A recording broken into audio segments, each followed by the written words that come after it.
O Alexandre de Moraes está pela primeira vez jogando fora de campo. É por isso que eles estão perdidos.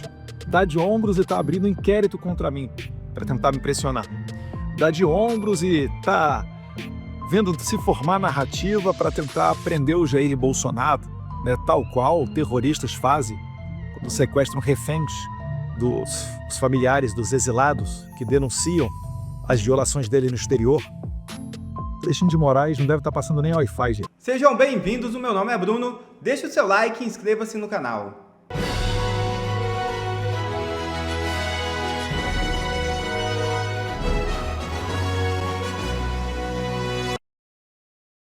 Moraes pode descobrir sanções da pior forma. É isso mesmo. Fontes ligadas ao presidente Donald Trump informaram à CNN que, por hora, está descartada a divulgação oficial da lista com os nomes de brasileiros que poderão ser alvo de sanções impostas pelos Estados Unidos. Conforme a apuração, os brasileiros sob investigação, que inclui autoridades atuais e ex-integrantes do Tribunal Superior Eleitoral e do Supremo Tribunal Federal, devem ter os vistos de entrada suspensos ou cancelados. Entretanto, a notificação sobre a sanção só ocorrerá no momento da chegada ao território norte-americano. Ou seja, o cidadão poderá embarcar normalmente para os Estados Unidos, mas será impedido de entrar no país ao passar pelo controle de imigração. O desespero no STF é geral. E PT absurdamente pede a cassação de Eduardo Bolsonaro. O líder do PT na Câmara, deputado Lindenberg Farias, informou que protocolará hoje representação no Conselho de Ética para cassar o mandato do deputado federal licenciado Eduardo Bolsonaro. O anúncio foi feito poucas horas depois de o ministro Alexandre de Moraes acolher o pedido da Procuradoria-Geral da República e abrir inquérito contra o parlamentar. Segundo a PGR, a investigação tem como base uma representação criminal assinada por Lindenberg que acusa Eduardo de usar entrevistas e postagens nas redes sociais para supostamente intimidar autoridades envolvidas na ação penal que apura suposta participação do ex-presidente Jair Bolsonaro em atos antidemocráticos. Um verdadeiro absurdo. O sistema está desesperado e começa a atacar por todos os lados. Mas a batata desse pessoal já está assando. Uma das melhores maneiras de você entender o caminhar das coisas é vendo aqui o que falam os mensageiros dessas pessoas do sistema que, por vezes, quando é conveniente a eles, não se comunicam diretamente com vocês, né? Então, vamos ver aqui o que dizem os jornalistas especialistas da Globo News. Só que é preciso entender eles, ler isso tudo, né? Vamos ver aqui o que a Eliane Cantanhede, uma pessoa refinada, né, de altíssimo nível, tem a dizer. Esse discurso do Mauro Vieira é um discurso diplomático, ou seja, ali botando panos quentes, reduzindo a gravidade da situação. O Alexandre de Moraes continua na mesma posição lá internamente no Supremo, dá de ombros, diz que não... Dá de ombros? Dá de ombros e tá abrindo um inquérito contra mim, para tentar me pressionar. Dá de ombros e tá vendo se formar narrativa para tentar prender o Jair Bolsonaro, né, tal qual terroristas fazem quando sequestram reféns dos familiares dos exilados que denunciam as violações dele no exterior. Alexandre de Moraes não deve estar passando nem Wi-Fi, gente. Não viu, não teve tempo, ele menospreza o que... Não teve tempo, não ouviu. A Globo News só fala disso 3 dias. A internet toda só fala isso. Só um ou outro aí, né? Perfil da direita que não fala, né? Autoridade da direita que não fala. Eu não consigo entender por quê. Deve estar achando que sem Jair Bolsonaro no jogo político, eles vão ter chance de assumir o lugar do Bolsonaro. Só que eu já adianto pra vocês, gente, sem Jair Bolsonaro, eu acho que nem eleição você vai conseguir ter, né? Quanto mais uma pessoa verdadeiramente de direita no poder. Está acontecendo, mas o fato é o seguinte, não dá mais para brincar com isso, né? Aí tem que decidir, né, Eliane? Ou você diz que não tá nem aí para aquilo, ou que não dá mais para brincar com isso. As duas coisas não dá, é conflitante. Inclusive, assim, para as pessoas que talvez ainda possam, porventura, acreditar no que você diz, é jogar demais com a ignorância delas. né? É quase assim uma falta de respeito. O Guga, inclusive, expressou uma posição brasileira, que é o seguinte, que muita gente no governo diz, eles não estão escalando, pelo contrário, eles estão tirando o pé do acelerador. O Brasil não tem como escalar isso aqui. O Alexandre de Moraes não está jogando dentro do campo dele, onde ele passa a mão no telefone e liga para deputado, liga para senador, liga para juiz, onde ele consegue fazer a sua atividade típica de gangster, né? Típica de mafioso. Ele não tem o que fazer. Ele vai fazer o quê? Ele vai ligar para o Trump? Ele vai ligar para o Marco Rubio? Ele vai falar, não, veja bem, olha só, eu bani o X, mas eu sou um cara legal. Eu não deixo a Truth Social e a Rambo ir ao Brasil, mas eu continuo sendo um cara muito democrático. Não, eu expedi aqui o mandado de prisão contra a Flávia Cordeiro, né, cidadã americana, de prisão contra ela porque ela tweetou algumas coisas que eu não gostei, mas eu sou um cara muito legal. Eu não tô naquela definição que o Marco Rubio escreveu sobre o statement que ele deu, né, a declaração que ele deu, falando dos motivos pelos quais ele estava iniciando essa nova política de retirada de visto, né, na verdade, para impedir pessoas que censurem de irem aos Estados Unidos. O Alexandre de Moraes está pela primeira vez jogando fora de campo. É por isso que eles estão perdidos. É por isso que, por exemplo, a Ana Flor da Globo News estava falando o Eduardo Bolsonaro é insignificante.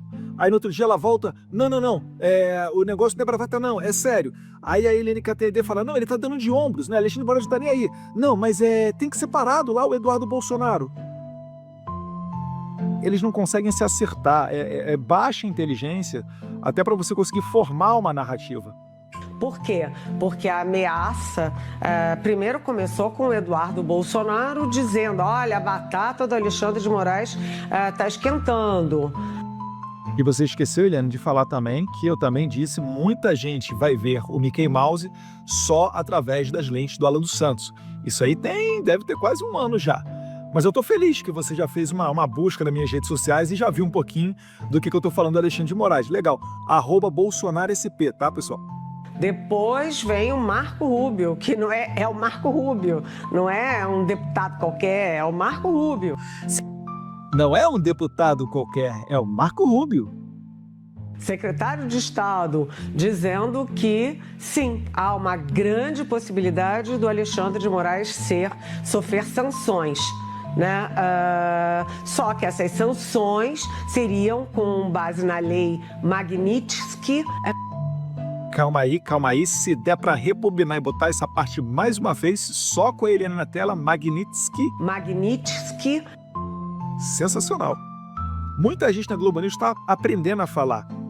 Ela se saiu até melhor do que a colega dela que falou Magnitsky. Aí eu falei, Sky, será que é Sky de céu? Será que é Sky da Patrulha Canina? Mas muito bom, ele tá melhorando. Que é, como o Demétrio já explicou, uma lei mais, não tem nada a ver com liberdade de expressão, nem com regimes democráticos, foi criada para a Rússia, depois ampliada, né? E o que o Itamaraty diz? Diz o seguinte, que em vez de usar a expressão lei Magnitsky ou aplicar sanções e tal, agora os Estados Unidos dizem, não, a gente não vai dar visto, não cita o Brasil, não cita o Alexandre de Moraes. Calma aí. Eu vi o Marco Rubio dizendo que as sanções contra o Alexandre de Moraes estão sob análise e que há uma grande chance dele sofrer sanções da lei Magnitsky. Eu não vi o Marco Rubio dizer que, ao invés da lei Magnitsky, aplicaremos apenas a questão da retirada dos vistos. Tem esse vídeo aí ou não?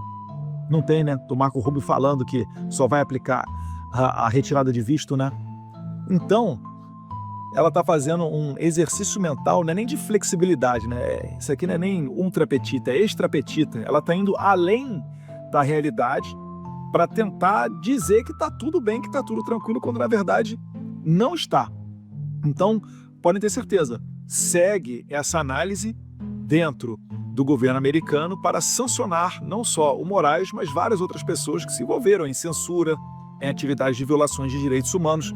E se ela não sabe, né, a primeira emenda nos Estados Unidos ela é tão forte, ela fala sobre liberdade religiosa, sobre outros direitos, mas ela é tão forte naquilo que se refere à liberdade de expressão, que normalmente até os republicanos dizem, né, são os direitos que Deus nos deu. O Marco Rubio, quando ele faz a declaração, o anúncio dele, detalhando um pouquinho mais, para além do tweet, sobre essa questão, ele inclusive fala lá, direitos que nascem com o homem. Não é um tribunal, um congresso, a ONU, não é ninguém que te dá esse direito de liberdade de expressão. Nos Estados Unidos é tão forte que isso nasce contigo. É seu, independentemente de qualquer coisa, independentemente da cor da sua pele, da sua etnia, enfim, é seu o direito de liberdade de expressão. Então, só corrigindo isso aí, tá, Eliane? Você está tentando passar uma falsa ideia da realidade para as pessoas que te seguem. E depois, quando saírem as medidas que você sabe que são para valer, aí você perde seu crédito. Aí você toma esculacho de gente na internet e você corre porque você não consegue debater. Não é porque você não quer se descer ao nível da internet e se sujar num debate com as pessoas, com os internautas, igual você reclamou, falando que o Guga Chakra se sujeita a isso, você até admira, né, fazendo cara de nojinho. Você não debate com as pessoas porque você não consegue, porque você é desmascarada, porque você é uma pessoa que estava reclamando que o Bolsonaro chamou você de mentirosa. Quando uma pessoa mente, ela é chamada de mentirosa. Os adjetivos, eles existem para qualificar as pessoas e dar a exata dimensão da realidade. Agora você reclama disso daí, né? E o Bolsonaro, que jogaram bola com a cabeça dele? Editorial da Folha, porque eu torço pela morte do presidente Bolsonaro. Isso daí é para dizer o mínimo, né? Fora a narrativa de genocida e etc. Então, fica complicado realmente debater você conseguir debater com uma pessoa honestamente intelectual. Mas cá para nós é grave sim. O Eduardo Bolsonaro, ele vai para os Estados Unidos, se licencia do mandato, mas ele deu um leve caráter de institucionalidade na queixa dele quando ele leva para os Estados Unidos também o presidente da Comissão de Relações Exteriores da Câmara dos Deputados do Brasil. Que, na verdade, né, todo mundo sabe, o meu partido já havia dito que me indicaria para ser eu o presidente da Comissão de Relações Exteriores e Defesa Nacional. Como eu não retornei, porque os seus colegas queriam me esculachar, você continua insistindo dizendo que isso é uma democracia, isso não é, isso é um regime totalitário, esculachar comigo, tirar meu passaporte, me anular internacionalmente, para me obrigar a julgar dentro do campo do Brasil, onde eles comandam tudo, já expliquei isso anteriormente, né, a tática dos mafiosos. Então, você está dizendo que o meu colega de partido, que também é deputado do meu partido, que veio aos Estados Unidos, que eu estive com ele, levei ele ao deputado Corey Mills, ele também está praticando atividade ilegal, é isso? Você está querendo criar uma narrativa para justificar consequências contra o deputado Felipe Barros? Porque nós nos encontramos com um deputado que perguntou ao Marco Rubio se havia a possibilidade de aplicar a Lei Magnitsky contra o Moraes, e o secretário de Estado disse que sim, há a possibilidade de se apertar esse botão legal e sancionar o Moraes. Aí você está querendo vir para cima do Felipe Barros. Muito democrático, Eliane. Nossa, assim, impressionante. Impressionante a sua honestidade intelectual. Deputado Felipe Barros, que foi aos Estados Unidos. Detalhe, fazendo isso aqui, Eliane, você está elegendo Felipe Barros senador no Paraná na próxima eleição, tá? Vamos dizer, dá um toque de institucionalidade na queixa do Eduardo Bolsonaro. Então a situação é grave, a situação é complexa, mas vamos pensar o seguinte. Primeiro, né, quando o governo Trump, e a gente pode dizer o governo Trump, né, o Trump, cita América Latina e Europa, né, que a Europa já tem uma regulamentação contra discurso do ódio via internet. E é por isso, inclusive, que várias pessoas da Europa também sofrerão esse impedimento de entrar nos Estados Unidos. Porque a coisa está muito ruim lá no Reino Unido, onde a esquerda ganhou de lavada as últimas eleições. Estão indo para cima de pessoas com tweet. De fato, o tweet está dando muita prisão lá no Reino Unido, dentre várias outras localidades, tá? Portugal, Espanha também estão com problemas, França também. Então, isso tudo está mostrando o quê? Que está ocorrendo um embate entre dois mundos. Entre o mundo que está permitindo se aniquilar com a oposição política e o mundo que está tentando resgatar essas liberdades. O Brasil está tentando regulamentar, né? O governo Trump está tentando regulamentar, só que não consegue. É o PL 2630. né, que nós conseguimos impedir a votação dele lá na Câmara dos Deputados. Essa semana mesmo já estava tendo outro embate com relação a isso daí, porque a esquerda ela se utiliza de alguns subterfúgios para tentar empurrar um ou outro dispositivo, um ou outro artigo de uma lei para favorecer aquilo que eles querem. É sempre como a causa nobre, né? Não, vamos acabar com o crime de ódio, vamos acabar com o assassinato de crianças em escolas. Vocês lembram, né, o estardalhaço que eles fizeram quando teve um caso lamentável, um caso trágico em Santa Catarina, e depois que eles não conseguiram botar em votação a PL 2630, eles esqueceram daquilo dali, fingiram que nunca mais existiram, nunca mais tocaram no assunto. É porque a causa nunca é a causa sempre é a revolução. A causa deles sempre é a perpetuação do poder. É por isso que eles querem dar poderes a juízes, porque um juiz identificado com a esquerda, ele é sem vergonha, ele é sem moral, ele é sem valor, ele é sem ética, e ele vai conseguir utilizar o poder da sua caneta para calar o pessoal de direita. Um juiz conservador, ele, para ser conservador, ele tem que ter os valores judaico-cristãos. Ele tem que ter a noção do que é certo e o que é errado de acordo com a nossa cultura milenar da Bíblia e do cristianismo. Ele não vai conseguir, por pior que seja a pessoa, né, que pode ser um político de esquerda, silenciar aquela pessoa só porque ela falou alguma coisa que ela não gosta. Então, essa é a grande diferença na balança moral que nós temos. É por isso que você vai ver, o problema entre direita e esquerda hoje no Brasil não é uma questão de visão política, é uma questão de caráter, é uma questão de valores, né? Você que está me vendo aí de direita, você jamais pegaria uma pessoa do MST que tivesse feito qualquer manifestação que fosse em Brasília e tacaria ela até 17 anos na cadeia, sendo que 17 anos de cadeia no Brasil nem traficante de droga e assassino pega. Marcelo, é uma história muito complexa que vai ter muito desdobramento, mas o Brasil não antecipa os próximos passos. O Brasil não antecipa os próximos passos, principalmente por quê? Porque não tem informação. Se o Itamaraty soubesse o que estava acontecendo, eles teriam alertado muito antes o governo Lula, que teria alertado ao Alexandre de Moraes. O Itamaraty não tem a mínima noção do que está acontecendo. Inclusive, eu já tinha dito que o Alexandre de Moraes abriu investigação contra mim, pedindo para ouvir diplomatas brasileiros que estão aqui na Embaixada do Brasil nos Estados Unidos. Não vai adiantar de nada. Eles não vão poder falar nada. O máximo que eles vão fazer, sabe o que é? Eles vão pegar a minha rede social, vão ficar retroagindo para ver quais datas eu estive na Casa Branca ou no Congresso. Não saberão de todas as datas, porque pouquíssimas oportunidades que eu estive na Casa Branca eu falei alguma coisa sobre isso. Mas todo mundo sabe que eu estava indo para Washington DC. Em algumas oportunidades, uma outra ali, eu botei uma foto lá com Paulo Figueiredo, outra. Mas, no entanto, né, esse projeto inteiro, nenhum diplomata participou. Eu acho que muitos deles também ficaram felizes, né, de não ter que receber o deputado federal Eduardo Bolsonaro no aeroporto e se cironear. Como eu disse, existem excelentes pessoas dentro do Itamaraty, mas também existe cada tranqueira. Leiam a matéria do Jamil Chad, no governo de transição, né, final de 2022, ele fez uma matéria assim, quase emocionado, falando da braveza e coragem dos diplomatas de Itamaraty que bloquearam o governo Bolsonaro. Eu nem vi tanto prejuízo assim não, para ser bem sincero, né? Ele não encontrou com o Guterres da ONU.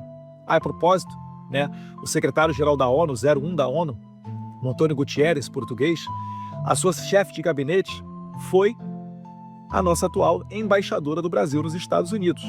Eu acho que o Trump não curte muito essa linha globalista da ONU. E todo mundo já conhece a embaixadora brasileira. Por quê? Porque quando o David Gamble Jr., o Ricardo Pita, aquela delegação dos Estados Unidos foi ao Brasil, e o próprio Jamil Chad falou: Eduardo, eles estão indo falar de CV e PCC, não estão indo falar de sanção contra o Trump. David Gamble Jr. é o coordenador para fins de sanções do State Department. O Ricardo Pita é conselheiro sênior do State Department. O Ricardo Pita se encontrou com o Jair Bolsonaro. Será que foi para falar com o ex-presidente sobre CV e PCC? Ou será que foi algum outro assunto? Não sei. Esse foi um encontro reservado deles, né? O Jair Bolsonaro é muito ético e muito correto quando ele tem esse tipo de encontro em não abrir e não publicizar. Mas vocês conseguem certamente pensar e imaginar o que pode ter sido tratado ali, ou ao menos pensar que ainda que tivessem apenas ido lá tomar um cafezinho, fica a foto, né? Todo mundo viu a foto e fica a mensagem entregue. Então, o Itamaraty está acordando no meio de algo que ele sempre ignorou. Não só eles, o Alexandre de Moraes também. E tá engraçado de ver esse jogo. Por quê? Porque o Moraes pressiona o Itamaraty, pressiona o Lula, achando que ele tá no quintal dele, né, nos Estados Unidos, vamos lá, como é que é? Responde logo aí, fala lá com o pessoal do Trump, eu que tô mandando, sou um juiz da Suprema Corte, eu sou um excelentíssimo senhor juiz do Supremo Tribunal Federal. Como que eles não vão me ouvir? Meu Deus do céu. Estão batendo cabeça. A propósito, a embaixadora que eu estava falando, quando teve essa missão do State Department, do David Gamble Jr. e Ricardo Pita para o Brasil, ela foi dar piti lá no State Department. Ou seja, uma delegação americana foi ao Brasil, estava em curso audiências com autoridades brasileiras que deram ok para receber essas autoridades americanas. E seria até bom para o Brasil, tá? Sendo bem sincero, eles estabelecerem contato com os americanos. Seria bom para eles, na tese deles, ter um canal de comunicação. Só que nem para isso eles tiveram competência de fazer direito, pelo que eu estou vendo. Não tem nada reverberando da ofensiva de Itamaraty dentro do State Department da Casa Branca. Mas nessa oportunidade, ela foi lá de surpresa, em cima da hora, foi no prédio do State Department, se encontrou com uma autoridade do State Department e quis botar o dedo na cara das pessoas para dizer o que elas podem ou não fazer no Brasil, querendo ditar as regras da política internacional norte-americana. Vocês têm noção dessa arrogância? Então vamos lá, recapitulando a nossa querida embaixadora. Chefe de gabinete do Antônio Gutierrez, globalista, conhecida nos fóruns internacionais. Vai no State Department, dá piti e tomou um sabão, pelo que eu estou sabendo. Já azedou a relação. E aí o Moraes tá apostando as suas fichas nessa galera. Tá lindo e maravilhoso. Tô adorando. Isso daí, todo mundo que está nos bastidores já sabe. Talvez você não saiba, né? Isso é só para você não ficar preocupado achando que eu estou falando demais, porque na verdade isso já era de conhecimento a todo mundo que está nesse jogo. O Paulo Figueiredo, inclusive, já falou desse episódio anteriormente. Marcamos um gol, mas 0-0, bola no meio de campo, sem soberba, sem salto alto, tá tudo lindo, né? O time tá caminhando para vencer essa final. E a gente não pode deixar que a emoção tome conta e isso abra a oportunidade para o adversário marcar um gol. Então tá tudo indo bem, graças a Deus, mas falta nascer a criança. Vamos lá, vai dar certo. A gente vai conseguir exercer a pressão suficiente para resgatar a democracia brasileira, anistiar as pessoas do 8 de janeiro, ter uma eleição minimamente confiável em 2026, acabar com esses inquéritos que nunca deveriam ter sido abertos, né, como o da fake news, aberto desde 2019, 6 anos aberto. Acabar com essas perseguições contra Ludmila Lins Grilo, Alan dos Santos, Flávia Cordeiro, André Porciúncula, dentre várias outras pessoas que estão debaixo da espada do Moraes e não tem relação somente com o 8 de janeiro, beleza? Eu acho que isso daí tem que ser a pauta prioritária do Brasil para a gente virar essa página tenebrosa de abuso de poder de autoridade. Um abraço a todos vocês, fiquem com Deus.